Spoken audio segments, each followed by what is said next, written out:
glad to be discussing with the August Assembly of seasoned cooperators about the possible challenges that cooperatives are prone to confront in the next millennium for a variety of reasons. The first and foremost reason relates to the Malaysian experience insofar as the tryst with destiny is concerned. This is one country that could prove to the world that through the adoption of a technology that would work and backed up by a motivated workforce, it won't be difficult to secure a far better socio-economic life for the people at large in a short span of time by being flexible and responsive to the changes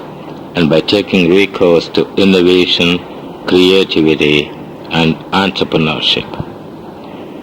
Malaysia chose not to leave cooperatives outside its vision,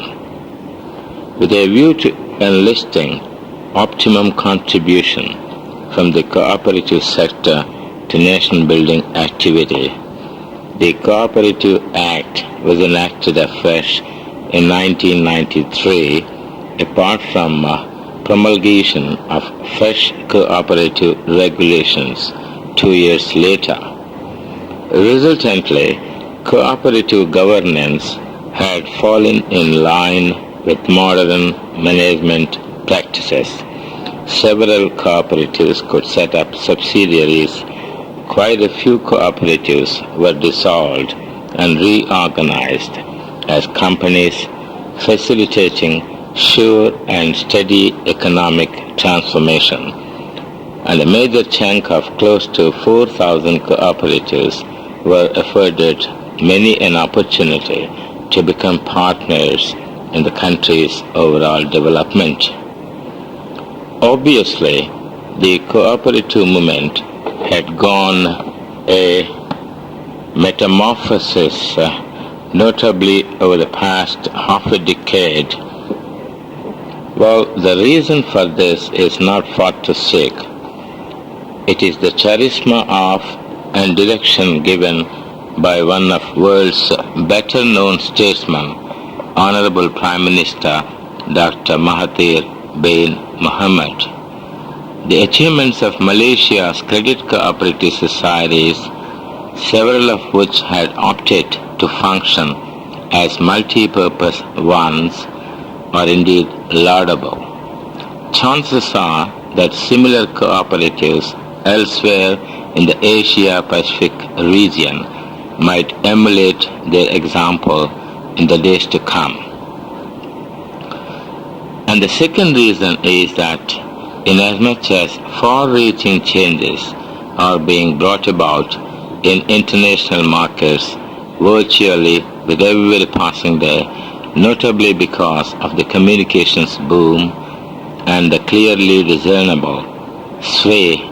of information technology over man and his lifestyles, are our cooperatives ready to compete with the private sector that often resorts to aggressive marketing, moving as it does with the market economy and the market forces? And do our cooperatives have the wherewithal to stay put in markets enjoying popular patronage? The third and last reason is, are we likely to build up cadres of work crews committed and highly motivated as they should be, which can man our cooperatives upholding the principles of voluntary and open membership, democratic and member control, member economic participation, autonomy and independence, concern for the community, cooperation with other cooperatives, taking recourse to cooperative education, training, and dissemination of information. Well, what do we get from all this? On the one hand, we seemingly have a lot of cooperatives in a major chunk of Asia, which seemingly no more retain the kind of cooperative character and philosophy propounded by the founding fathers of the cooperative movement when the 28 flannel weavers gathered on Toad Lane in Rochdale, Lancashire, Great Britain on the chilly night of the 21st of December 1844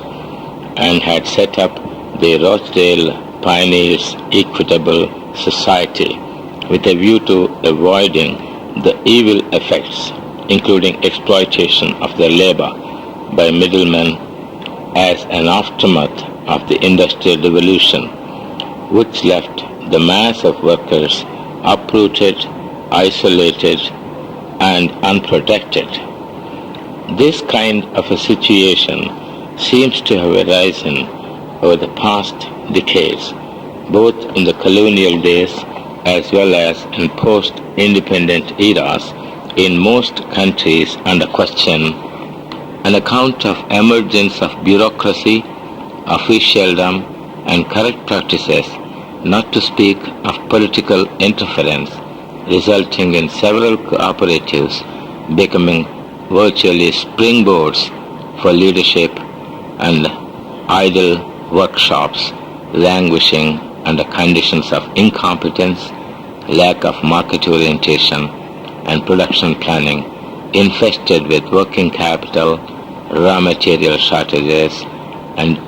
decline in popular patronage problems, etc. Glaringly visible, on the other hand, are the highly competitive market forces in the global village kind of economic scenario, where enterprises run with innovation, creativity, and impeccable entrepreneurship along are likely to find a place in the markets of today and in the next millennium, while those lagging behind in any of these are sure to be pushed to backstage or left behind. Against the above background, the one question we got to address ourselves now is whether cooperatives, which are expected to play a larger social role with much stress on the welfare of their members, for whose mutual benefit these are formed, are going to be equipped with the requisite skills and infrastructure to meet the challenges they are likely to face in the coming millennium, when sheer competitive character is certain to be the sole salient feature of any enterprise in the face of a dog-eat-dog sort of a business environment. Or, alternatively, in the centuries to come, do we stand to lose some of our best traditions that had painstakingly been built over long spans of time by our forefathers, with the fond hope of sharing and caring that formed the integral part of the cultural ethos of people in the mire of civilization? And if not, then are we willing to try and find ways of striking the right balance between our heritage, traditions, and the future has in store for our offsprings in running our cooperatives of tomorrow for the benefit of posterity? Well, choosing among several alternatives, in case we are determined to fight it out and see as to why, with multiple advantages and governmental support, cooperatives in future cannot be run on sound economic lines with social and economic benefits accruing to all concerned, then the most important thing we should remember is that the cooperative societies of tomorrow are not going to be run by the present generation. They are to be manned and managed by today's youngsters whose understanding of the cooperative movement and time-tested, toiling endeavors that had gone into the building of it in its long history is rather not in depth, and whose upbringing of and exposure to the forces and gadgets of the information age they are growing up in may not lure them to opt to adhere to the sacred principles of cooperation, including those adopted in 1995 at the Manchester Convention. Here, therefore, lies the dilemma, as also a great opening. Hence the importance of the present-day cooperators and administrators for starting afresh all over again and build the so-called neo-cooperative movement with an inbuilt element of infusing or imparting the most required skills of the foreseeable future, so that they could work with an impeccable skill, an undaunted spirit, and a rare sense of commitment.